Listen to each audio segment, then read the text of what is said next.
akan menjelaskan tentang keselamatan pasien. Yang pertama tentang identifikasi pasien, kemudian yang kedua tentang keselamatan pasien resiko jatuh, yang ketiga tentang komunikasi efektif dengan metode SBAR. Gelang identitas ada dua. Yang pertama berwarna pink untuk pasien perempuan, kemudian berwarna biru untuk pasien laki-laki. Selanjutnya tentang gelang resiko. Yang pertama, gelang berwarna kuning untuk resiko jatuh, gelang berwarna merah untuk resiko alergi, gelang berwarna ungu untuk do not resuscitation, kemudian gelang berwarna hijau untuk pasien dengan alergi plester, dan gelang berwarna putih untuk pasien dengan kemoterapi. Selamat siang. Baik. Ini dengan Mbak siapa? Bisa dibantu menyebutkan nama lengkap dan tanggal lahirnya? Aulia Wahyudaya, tanggal 28 Mei tahun 2000. Baik, saya konfirmasi ulang ya. Atas nama Nona Aulia Wahyudaya, tanggal lahirnya 28 Mei tahun 2000 ya. Baik, Mbak Aul perkenalkan, saya Suster Umi, nanti saya akan merawat Mbak Aul sampai dengan jam 9 malam ya. Baik, Mbak Aul, ini saya akan pakaikan gelangnya dulu. Ini namanya gelang identitas ya Mbak, karena Mbak Aul berjenis kelamin perempuan, jadi saya pakaikan gelangnya berwarna pink. Kemudian di sini akan tertera nama lengkap Mbak Aul, kemudian tanggal lahir serta nomor rekam medik. Jadi nanti kami apabila akan memberikan obat ataupun nanti kami akan melakukan tindakan ke Mbak Aul, tolong dibantu untuk menyebutkan nama lengkap dan tanggal lahirnya ya. Bersedia ya Mbak Aul ya? Baik, boleh saya pinjam tangannya untuk saya pakaikan gelangnya? Oke, sudah terpasang ya Mbak?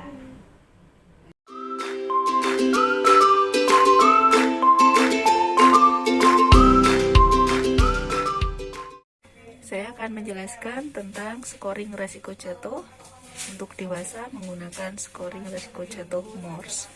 Untuk indikatornya ada riwayat jatuh, diagnosa medis lebih dari 1, alat bantu jalan, kemudian penggunaan infus, cara berjalan, dan status mental. Untuk penilaiannya, dari riwayat jatuh, pernah jatuh tidak pasien dalam 3 bulan terakhir? Apabila jawabannya, kita berikan skor 25. Apabila tidak pernah jatuh, kita berikan skor 0. Kemudian diagnosa medisnya, apabila terdapat lebih dari 1 diagnosa medis, maka kita berikan skor 15. Apabila hanya 1 diagnosa medis, kita berikan skor 0. Untuk alat bantu jalan, berjalan dengan berpegangan pada furniture untuk menopang, kita berikan skor 30. Kemudian berjalan menggunakan krek, tongkat, atau walker, kita berikan skor 15. Apabila pasien dapat berjalan dengan normal atau pasien tilah baring dan tidak bergerak, maka kita berikan skor 0. Untuk penggunaan infus, apakah pasien menggunakan infus? Apabila jawaban ya, kita berikan skor 15. Apabila tidak menggunakan infus, kita berikan skor 0. Kemudian, dari cara berjalan, kita dapat menilai apakah cara berjalannya terganggu. Apabila ya, kita berikan nilai 20. Kemudian, apabila cara berjalannya ada kelemahan, kita berikan skor 10. Kemudian, apabila pasien dapat berjalan dengan normal, tidak baring, dan tidak bergerak, kita berikan skor 0. Lalu, untuk status mental, kita kaji apakah pasien lupa terhadap keterbatasan dirinya. Apabila jawabannya, kita berikan skor 15. Apabila pasien mengetahui kemampuan dirinya, kita berikan skor 0.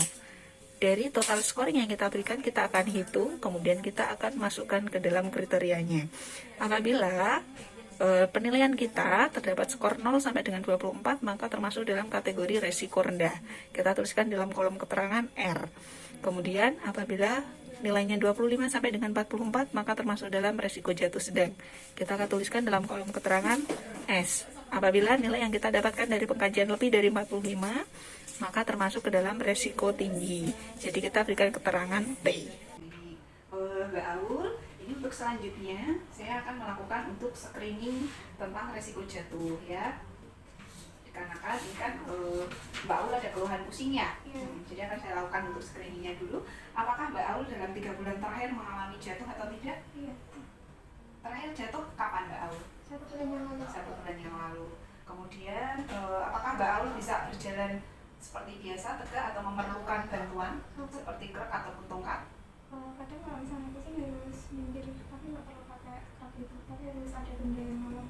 Oke, berpegangan pada furniture untuk menopang. Baik, di Mbak Aul kita nanti akan melakukan pemasangan infus ya. Kemudian apakah merasa ada pergerakan di kaki ataupun otot-otot kaki yang merasa lemah? Ada. Yang sebelah mana Mbak Aul? Yang kiri Pak. Sebelah kiri ya. Mbak Aul, ini setelah saya hitung untuk scoring resiko jatuhnya, totalnya semuanya ada 50. Jadi ini untuk resiko jatuh Mbak Aulnya lebih dari 45. Jadi termasuk dalam kriteria resiko jatuh tinggi berdasarkan penilaian saya. Untuk itu Mbak Aul akan saya berikan gelang berwarna kuning. Ini menandakan bahwa Mbak Aul beresiko tinggi untuk jatuh ya. Saya pakaikan gelang kuningnya. Untuk Mbak Aul karena ini beresiko tinggi untuk jatuh, jadi saya akan memasangkan penghalang tempat tidur ya. Jadi Mbak Aul nanti kalau tidur penghalangnya harus dinaikkan seperti ini. Kanan dan kiri ya Mbak. Iya.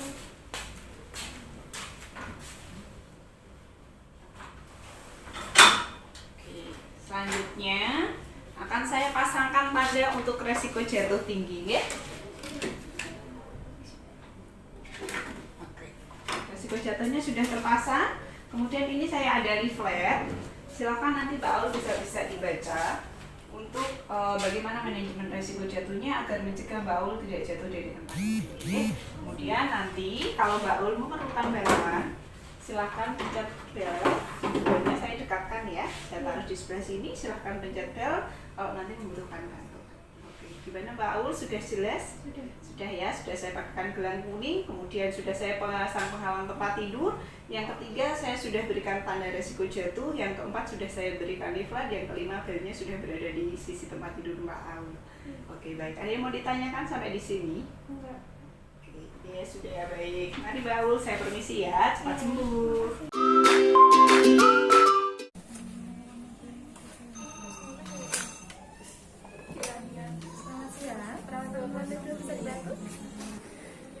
Selamat siang Ibu Toriati, dengan Umi Ibu dari eksekutif.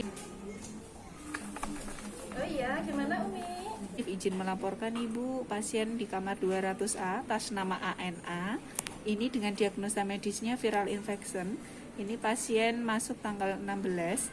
Kemudian alasan masuk ke rumah sakit dikarenakan demam tinggi. Hari ini rawat hari pertama. Untuk riwayat penyakit sebelumnya disangkal, riwayat alergi disangkal. Untuk KU saat ini pasien tampak sakit sedang, kesadaran kompos mentis. Untuk suhunya dari 37,6 ini sekarang naik menjadi 38,5. Untuk RR-nya 21 kali per menit, akral teraba panas, nadinya 110 kali per menit teraba kuat. Untuk skala nyerinya 0, kemudian pasien dalam kondisi resiko jatuh rendah. Terpasang infusnya ini tridek 15 TPN. Kemudian untuk mobilisasinya, ini mobilisasinya mandiri. Kemudian untuk pemeriksaan laboratorium yang sudah dilakukan adalah HR1. Untuk pemberian antibiotiknya, pasien mendapat antibiotik cefotaxim 2 kali 100 mg. Lalu untuk kondisi saat ini pasien masih demam. Untuk diagnosa keperawatan yang sudah, saat ini adalah hiperpireksia. Tindakan keperawatan yang sudah dilakukan kompres air hangat dengan surface cooling, kemudian atur suhu ruangan dan pemberian baju tipis dan menyerap keringat. Mohon izin Ibu, ini pasien saat ini perlu kami kolaborasikan apa ya Bu ya? Terus? Oh iya, belum turun juga. Kasih paracetamol ya Mi. 2 kali 500 mg ya Mi. Baik, saya ulang ya Bu. Jadi diberi kolaborasi untuk pemberian penurun panas paracetamol ya Bu ya. Baik, saya tuliskan paracetamol 2 kali 500 mg. Saya ulangi ya Bu ya. Saya eja ya Bu ya. Papa, Alpha, Romeo, Alpha, Charlie, Echo, Tango, Alpha, Mike, Oscar, 5. Iya, ya betul Umi. Baik. Ini terima kasih Bu.